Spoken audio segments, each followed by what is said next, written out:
আসসালামু আলাইকুম বন্ধুরা, ববি রান্নাঘরে আপনাদের সবাইকে আমার স্বাগত জানাই। আজ আমি শুরু করছি নতুন রেসিপি দই চিকেন। আপনারা যদি চ্যানেলে নতুন হয়ে থাকেন চ্যানেলটি সাবস্ক্রাইব করে দেবেন, পাশে থাকা বেল আইকনটি ক্লিক করে লাইক কমেন্ট শেয়ার করে দেবেন। প্রথমে আমি 300 গ্রাম চিকেন নিয়ে নিয়েছি। চিকেনগুলো ভালো করে ধুয়ে নিয়েছি।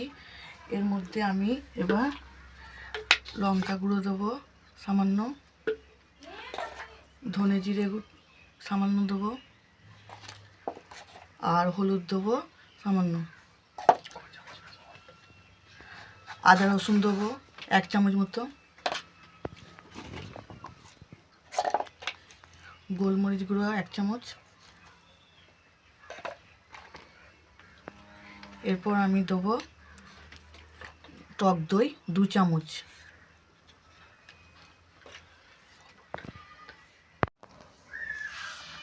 এখানে আমি লবণ দিতে ভুলে গেছিলাম, 2 চামচ মতো লবণ দিয়ে দিয়েছি। এটাকে এবার আমি ভালো করে ম্যারিনেট করে নেবো। আমার ম্যারিনেট করা হয়ে গেছে। ম্যারিনেটটাকে আমি আধ ঘন্টা ঢাকা দিয়ে রেখে দেবো। এখানে আমি একটা কড়াই চাপিয়েছি। কড়াইয়ের মধ্যে 4 চামচ মতো সরষের তেল দিয়ে দিয়েছি। এবার এর মধ্যে আমি পেঁয়াজ দিয়ে দিলাম।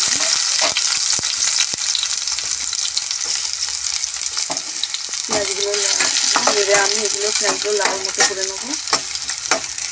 দেখুন পেঁয়াজগুলো আমার লাল হয়ে গেছে। এবার এগুলো আমি একটা প্লেটের মধ্যে তুলে নেবো।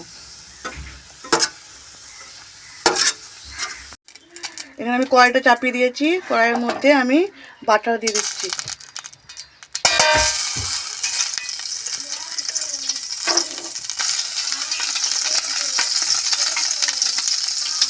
বাটারটা গলে গেলে আমি এর মধ্যে পেঁয়াজ দেবো। দেখুন বাটারটা গলে গেছে, আমি এর মধ্যে পেঁয়াজ দিয়ে দেবো। এবার পেঁয়াজগুলো আমি খুব লাল করবো না, অর্ধেকটা লাল মতো করবো। চিকেনটা আমার আধ ঘন্টা রাখা হয়ে গেছে ম্যারিনেট করে। এবার আমি চিকেনগুলো তেলে ছেঁকে নেবো। এখানে আমি সাদা তেল দিয়ে দিয়েছি। তেলটা গরম হয়ে গেছে। এবার চিকেনগুলো আমি এর মধ্যে দিয়ে দেবো।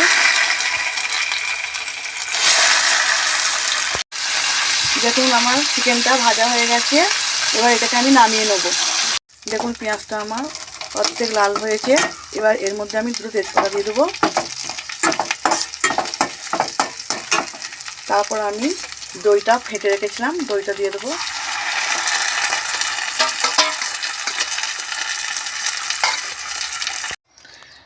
এরপর আমি বেরেস্তা করা পেঁয়াজটা আমি বেটে রেখেছি, এটা দিয়ে দিলাম।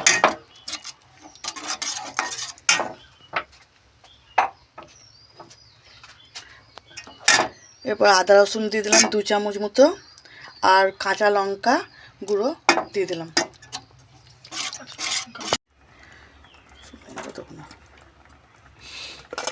এরপর আমি ধনে জিরে গুঁড়ো দিয়ে দিলাম 2 চামচ মতো,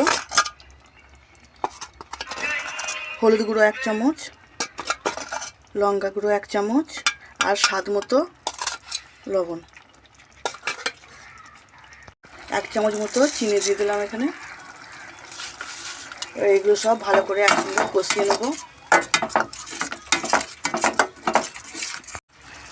দেখুন আমার এটা কষানো হয়ে গেছে। এবার আমি ভাজা চিকেনগুলো এর মধ্যে দিয়ে দেবো।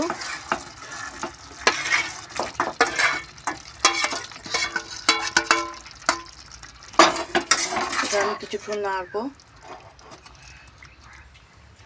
দেখুন এটা আমার কষানো হয়ে গেছে। এরপর আমি এটাকে কিছুক্ষণ ঢাকা দিয়ে রেখে দেবো।